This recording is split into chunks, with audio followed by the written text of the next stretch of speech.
Hi, this is Arthur Carmazzi, best-selling author and currently ranked as one of the world's top 10 thought leaders in organizational culture and leadership. And welcome to the Knights of Transformation. Today we have an exciting guest. We have DION Jensen, the confidence coach.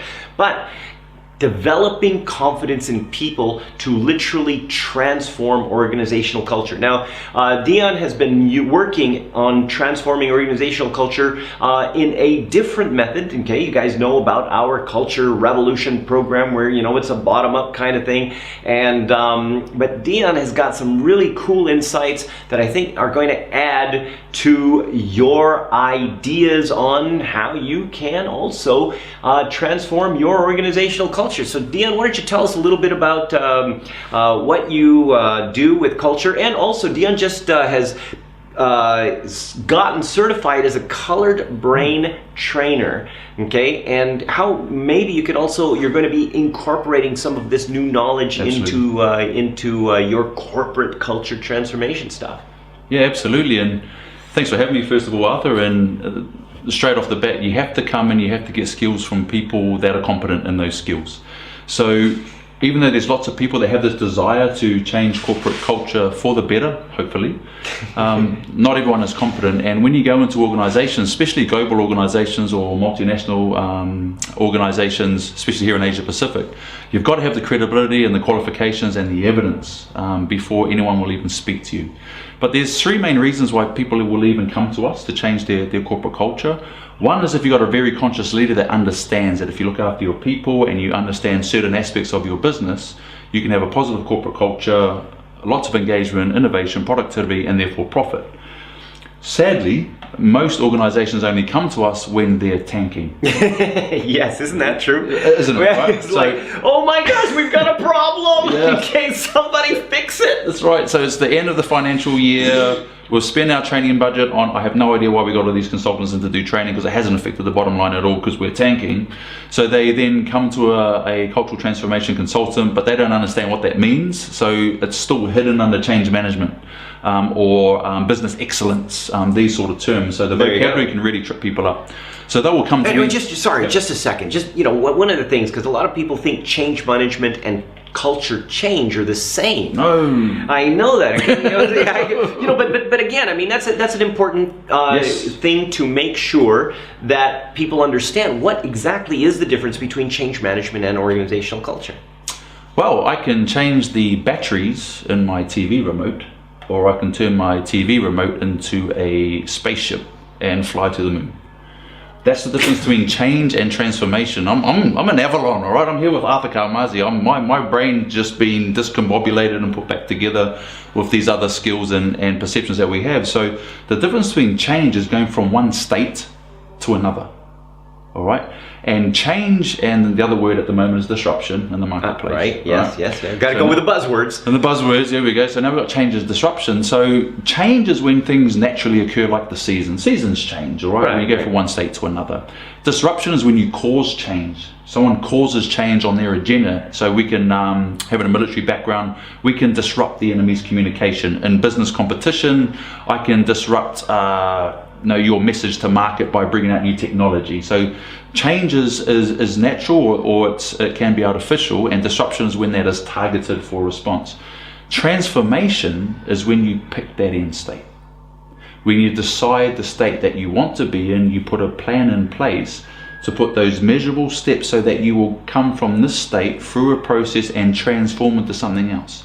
Like a caterpillar transforms into a butterfly. It doesn't just change from a caterpillar to a butterfly.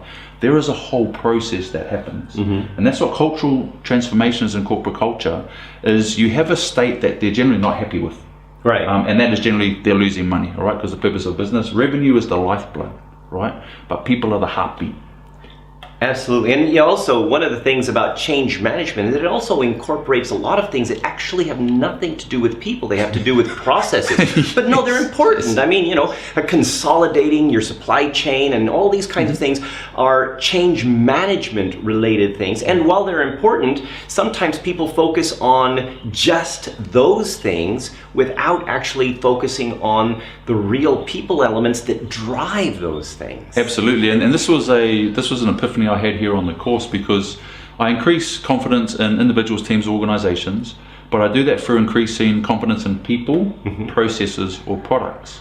However, that conversation we just had about process, a person still touches that. There is no process in your organization that is not touched by a person, right?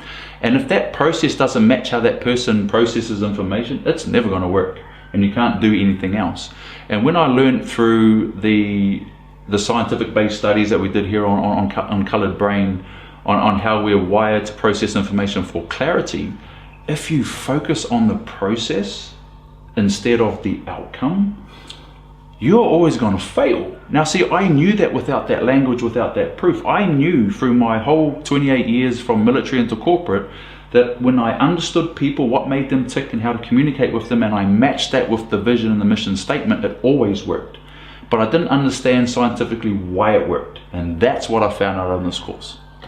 Oh, good. Okay, so how would somebody here, what advice could you give somebody that's maybe working on improving their organizational culture, or maybe they're a manager, they want to improve their culture in their teams, or maybe they're an HR person and they want to totally transform the organization. What ideas can you give them right now that they can use? I will give you a very simple process. You've got to do an assessment to find out what's going on in your company. Then that assessment must tell you everything that's happening and what all the gaps are and the reasons why, and then you must have a plan in place to fix it. Now that sounds great and everyone says that, but someone's got to pay for it. So this is my gift to you. My gift to you is write this equation down. Your percentage of disengaged staff multiplied by your yearly payroll is your loss. That's a lot of money, right? Now, if you don't understand why those people are disengaged and not productive, nothing else you do will work. So you must be able to do that analysis. And there's lots of tools out there that can do it, but I have yet to find another one that's actually based on scientific data that matches experience. So my advice to you is understand where you are now and where you want to go. If you don't understand where you are now, and let's just say you're tanking, you might understand where you are, but you don't know why, you must start with an assessment. Get an assessment done on your organization to find out what the issues are. You might find it's... And we have the assessment, right? Yeah. cultureevolution.com to find the level of evolution of your organizational culture. Well, there you go. So find a way to... And it's free, at least for one person. And it's free for one person. At no cost. There you go. At no cost. So that's the first thing. So my advice is quite simple. Do an assessment of your organization to find out where you are. If you don't know why you are where you are, you can never get to where you're going. And when you find out why your staff are disengaged, it could be values-based, it could be because the way that their brain works and how you're communicating, it could be a multitude of things. But if you don't understand what those things are, you cannot fix it. And see, here's, well, in this particular case, we didn't really mention a lot of the studies we did specific to corporate culture in the class you were in. A while ago, we did a study where we took 70 different organizations, and we took basically the effectiveness of each of them. Yep. All right, and based on the mean, 100 people did the work of 100 people. Yep. Okay, well, in what we found to be a poor culture, okay, 100 people did the work of 68 people. Okay, and again, I mean, there were people in the middle too. Again, these are the extremes. But in a good culture, or where people actually were engaged, 100 people did the work of 151 people. Okay, wow. But if you actually look at the percentages, the actual percentage of the average culture is closer to the poor culture than it is to the great culture. So there's a lot of companies out there whose average is still a lot less than what it could be. I mean, imagine getting literally 50% more productivity from your people if they're engaged. And my head immediately just did the math. So 30% of your yearly payroll was going down the toilet. On the poor culture. Just on the poor culture. 32%. Yeah, but you said it's closer to, so I rounded it up because I can't do 32% of something on math's not that good. And while I was on this course, I was sitting next to a CFO. So we had a CFO on this course. So I already knew in my mind why things worked. And I'm a purple brain. If you don't know what that means, go and Arthur will show you how to do that test. So I'm a purple brain, but I I could map this and understand the benefit within my own business, because it's DION Jensen that changes corporate culture when I go in there. And I do that through a multitude of experience and tools that I have. But to sit on this course next to a CFO that was doing the math, and believe me, he was doing the math, it really made sense. But what flipped it for me was this CFO had more of a people focus than he did a money focus. Yeah. And that was a limiting belief I had towards CFOs, that they were just money people. But this person's brain had a lot of empathy as part of his DNA. Well, see, that's one of the key things is a lot of people think that, oh, if you are an accountant and you promote the accountant to being a CFO, they're going to be great. No. And there are a lot of great accountants out there that can be great CFOs, but when they become CFOs, they can't be accountants. I mean, that's really the key thing, okay? Because the CFO position, as Franz has, has kind of indicated, is a lot to do with how you're improving the financial status of the organization. It's not about, oh, hey, we got to watch this, so let's like hold back money from the R&D and the procurement guys because it doesn't fit exactly within the budget because things are changing. It's like, okay, so this is new. Okay, how do we deal with the new thing? And so you've got all these different elements that a great CFO must have in order to not just deal with the money, but deal with the people who need the money within the organization to achieve, well, basically more profit. Exactly. And when we look at, we're in Asia Pacific, obviously.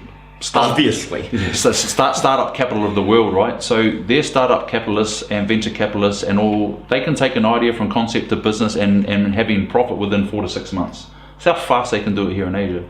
Their CFOs are not accountants. Their CFOs have the greenest brains, and again, do the test. big green brain CFO guys that are looking at the financial state of the ecosystem. Exactly. So the business is an ecosystem, not a ... like red brain that we would see in accountants, right? But if you're a red brain CEO and you hire a green brain CFO, it all makes sense. And to hear me talking about colors of brains, I would not have done this, and I'm still very good at what I do. This gives me another language, and once we all speak the same language, and this is the exciting thing that I'm going to take to an organization, is when I implement this program, everyone's going to be speaking the same language.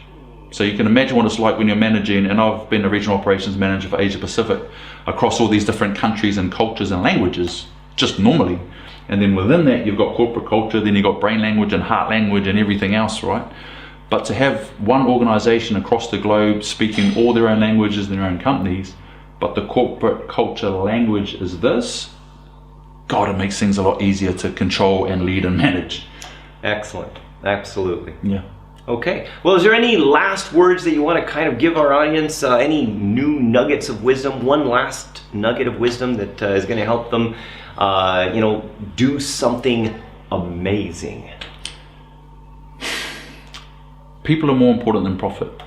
And you right there watching this are more important than any dollar value.